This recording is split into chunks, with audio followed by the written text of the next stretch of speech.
Anyone diagram it? Okay. Yeah, I think it's. You don't necessarily have to diagram it because it does kind of flow, but just to make sure we're on the same page here. If they had dropped below freezing, then what would have happened? They would have died. I was reading this so fast that I read that as impatient. It's like, impatient? This person is. I was like, well, those are interesting plants. They would have died, and if they had died, they obviously could not continue to bloom. No bloom. Is that what we got so far? Yeah. Now, I do want to point out one thing, by the way. If you diagrammed it and you did this, they still are in bloom, did not drop below freezing. How many people did that? Well, I said did not die. Huh? Well, I put the D. You did the D. Then I put the F. Oh, you're adding things. That's wrong too. Oh, it's in the, all right. Yeah, because we have this chain, right, in the premises, but you don't want to put D into this last part because they never talked about it. They just connect the end to the beginning. Oh, I mean, I just did it just for, just to have it, just for the, what's the contrapositive that is kind of. Oh, you drew the contrapositive? Yeah, just in case. Just for kicks? Yeah, pretty much. I can do contrapositives. Do you want me to show you anything else? Oh, it's all good.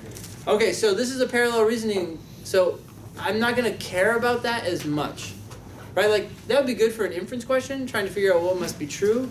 But since this is a parallel reasoning question, we really only care about the structure. Okay. But you're not wrong in what you drew, probably. But okay, anyways. If you drew it like this, I don't mean to be rude, but this is incorrect. Does anyone know why this is incorrect? Yes, Matt. Because it gives us, like, it's not necessarily not B, it's just B, and it's a not in the first thing. Is that what you're saying? I don't know, that's how I drew it. But. You're saying this B is really a not B, but it's not a not B? Well, it doesn't matter that the first B is a not B. Doesn't matter, the first B is not. Okay, David? So I drew it the opposite way. Kelly, you drew it this way, right? I did. Raised your hand. She raised her hand. Okay, anyways, who else drew it this way? Yeah? Yeah. Okay, any guess what's wrong with this? It matters. Yeah? Oh, you had 5 seconds, so.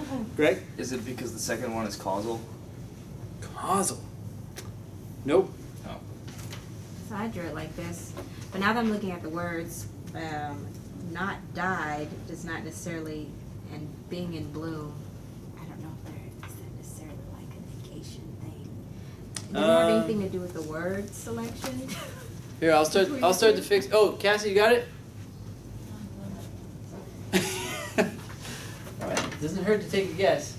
This should not be drawn like that. It needs to be drawn like that.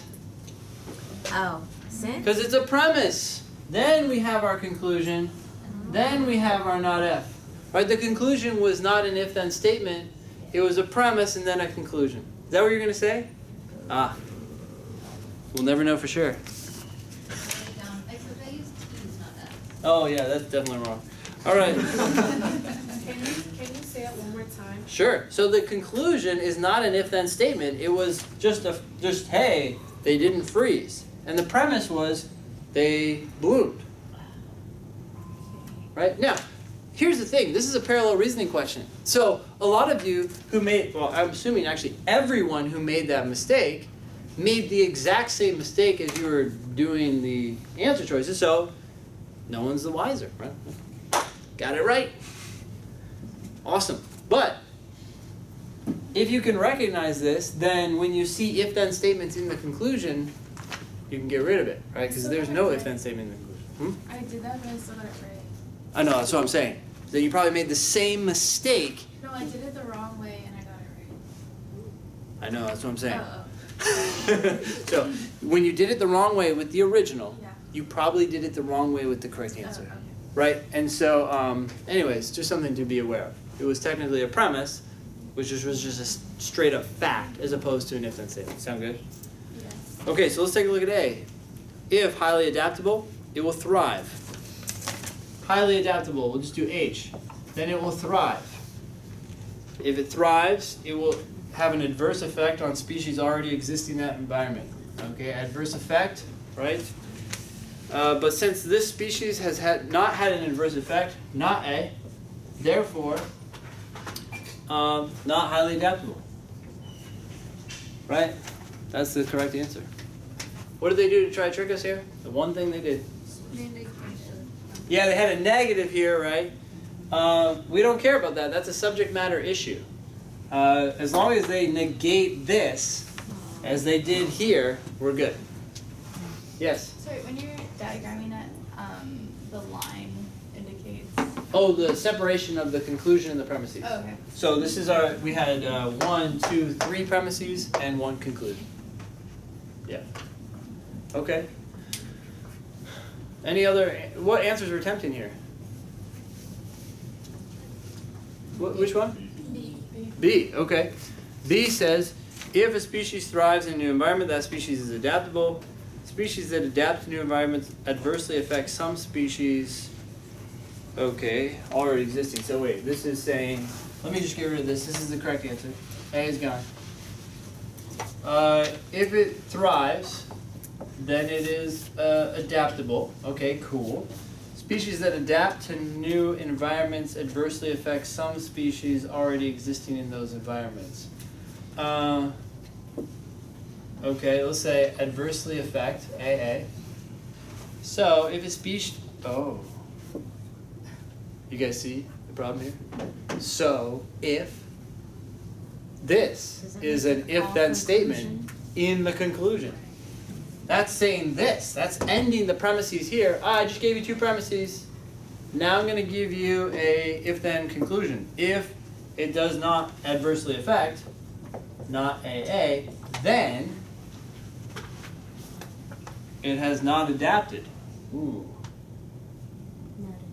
Yeah, that's problematic for another reason, right? It's problematic for 2 reasons. 1, the conclusion is an if-then statement. And 2, what's the other reason? What should it have said? Not T. Not T, right? Is that why you got rid of B? Or did you even look at B? I didn't diagram B. Did you look at it? Yeah, I crossed off all of them except I mean, did you read it? B. Yeah. Yeah, okay, cool. Yeah, I was just wondering why you crossed off B, because B followed the same pattern that you followed when you drew, except for the not A. So you must have gotten rid of it for the not A. Or do you remember? I don't really remember. I think I saw so if and it wasn't. Oh, okay. So maybe you kind of realize that on some level. Yes. So this is not an if-then statement, whereas this is. That's a huge problem. But you don't even have to read the conclusion in B. As soon as it says so if, you're like, I'm out of here. Any other answers they were attempting? Okay. Can you talk about how you knew what the conclusion was for this first one? Like, however, since. Like, is it since that's supposed to form? That's a premise indicator. It's a premise indicator. Not an if-then indicator, Okay. right? If would be like all, any, each, every, when, all those words. Okay. Since is just like, hey, premise here, It's a premise. comma, conclusion. That's all. Thank you. Does the LSAT talk to you like it talks to me? Premise. I don't Hi. think so.